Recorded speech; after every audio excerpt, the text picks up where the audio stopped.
26 মে আরাফাতের অবস্থানের মধ্য দিয়ে পালিত হবে চলতি বছরের পবিত্র হজ। সৌদি সরকার এবং বাংলাদেশ সরকারের ব্যবস্থাপনায় হাজিরা মিনায় পৌঁছেছেন বলে জানিয়েছেন ধর্মমন্ত্রী। কোনো ঝামেলা ছাড়াই মিনার তাঁবুতে পৌঁছে সন্তুষ্টি প্রকাশ করেছেন বাংলাদেশের হাজিরা।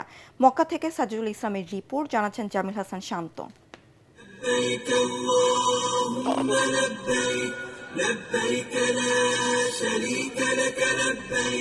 লাব্বাইক আল্লাহুম্মা লাব্বাইক ধ্বনিতে বাংলাদেশ সহ 140টি দেশ ও সৌদি আরবের বিভিন্ন অঞ্চল থেকে প্রায় 18 লাখেরও বেশি ধর্মপ্রাণ মুসলমানের স্রোত এখন মক্কা থেকে মিনার দিকে।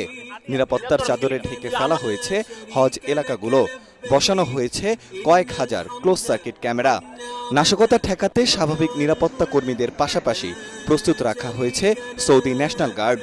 বাংলাদেশের হজ যাত্রীরা সুন্দর ও সুস্থভাবে মিনা পৌঁছে ইবাদত বন্দিগিতে ব্যস্ত সময় পার করছেন।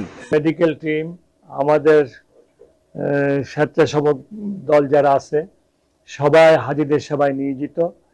কারণ আমাদের প্রধানমন্ত্রী সরাসরি নির্দেশ প্রদান করেছে, হাজিদের কোনো অসুবিধা হলে এটা বরদাস্ত করা হবে না।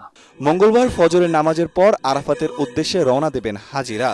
পরে হাজিরা আরাফাত ময়দানে এক আজানে জোহর এবং আসরের নামাজ একসাথে আদায় করে সূর্য ডোবার সাথে সাথে রওনা দেবেন মুজদালিফায়।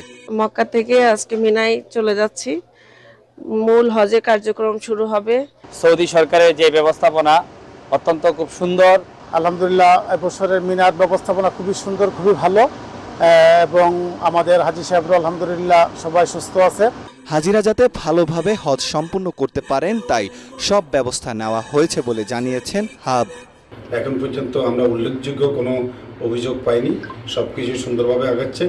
মাসায়েরে বাংলাদেশ সরকার বা হজ মিশন বা এজেন্সিদের খুব বেশি কিছু করার থাকে না, তারপরেও আমাদের সরকারের পক্ষ থেকে মাননীয় মন্ত্রী মহোদয়ের নির্দেশনা আমাদের হাবের পক্ষ থেকে এজেন্সিগুলোকে নিয়ে আমরা সম্মিলিতভাবে কাজ করছি।